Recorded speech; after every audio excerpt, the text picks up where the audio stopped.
Good morning students. बेटा आज का हमारा टॉपिक है संविधान यानी कि कॉन्स्टिट्यूशन। संविधान क्या होता है बेटा? एक लिखित दस्तावेज होता है।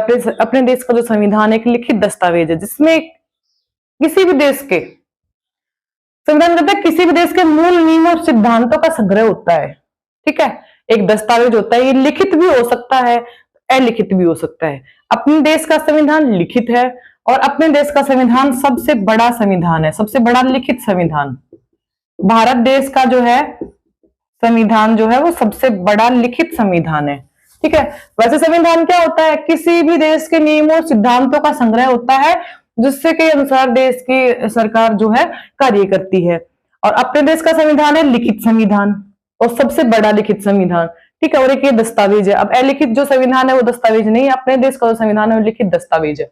ठीक बेटा, संविधान किसी राष्ट्र का सर्वोच्च कानून होता है। संविधान जो होता है वो किसी भी देश का सर्वोच्च कानून यानी कि सबसे बड़ा कानून होता है। उसी के अकॉर्डिंग देश में जो है कानून सरकार बनती है, सरकार कार्य करती है, उसी के अकॉर्डिंग देश में सारी चीजें चलती है। संविधान की आवश्यकता क्यों होती है? देखो भाई, संविधान की आवश्यकता क्यों है, क्या जरूरत है संविधान की देश में? सरकार की शक्तियों का नियंत्रण, सरकार की शक्तियां कभी कहीं तानाशाही नहीं बढ़ जाए देश में। ठीक है, सरकार अपनी शक्तियों का दुरुपयोग नहीं करने लग जाए, इसके लिए आवश्यक है। दूसरा, नागरिकों के अधिकार की रक्षा। अब नागरिकों को जो अधिकार मिले हुए हैं उनकी रक्षा करता है संविधान, यानी कि अगर संविधान नहीं होगा तो देश के नागरिकों की रक्षा नहीं होगी।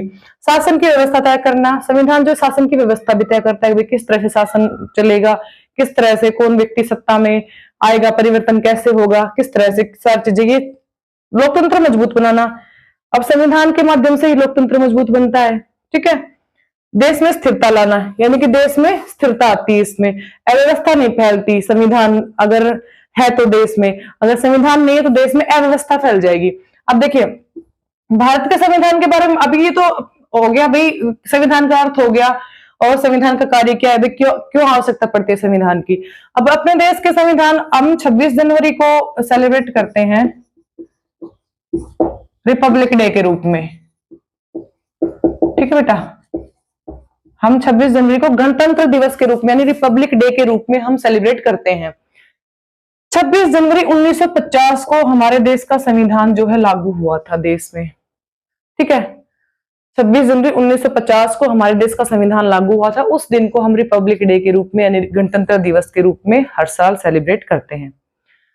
26 संविधान जो है हमारा, उसका निर्माता किसे कहा गया, जनक किसे कहा गया है? डॉक्टर भीमराव अंबेडकर को। डॉक्टर भीमराव अंबेडकर को जो है भारतीय संविधान का निर्माता कहा गया है। वैसे काफी सदस्य थे, इसके नेक्स्ट क्लास में हम इनके डिटेल्स में पढ़ेंगे कि संविधान की प्रक्रिया क्या थी बनने की, अपने देश के संविधान की, भारत देश के संविधान के बनने की प्रक्रिया क्या थी, वो हम नेक्स्ट क्लास में पढ़ेंगे। आज की क्लास में बेटा हमने संविधान का अर्थ देख लिया, संविधान जो है किसी देश का सर्वोच्च कानून होता है, संविधान की आवश्यकता हमें क्यों पड़ती है। ठीक है, संविधान दिवस हम कब मनाते हैं, रिपब्लिक डे कब मनाते हैं, अपने देश का संविधान कैसा है, सबसे बड़ा लिखित संविधान है, यानी कि जितने भी लिखित संविधान है जितने भी कंट्री के, उन सब में लिखित संविधान में सबसे बड़ा संविधान अपना। डॉक्टर भीमराव अंबेडकर को जो है इसका निर्माता कहा जाता है संविधान का। नेक्स्ट क्लास में बेटा हम इसके आगे डिटेल्स में पढ़ेंगे। आई होप आपकी क्लास समझ में आ गई होगी। Thank you and have a nice day.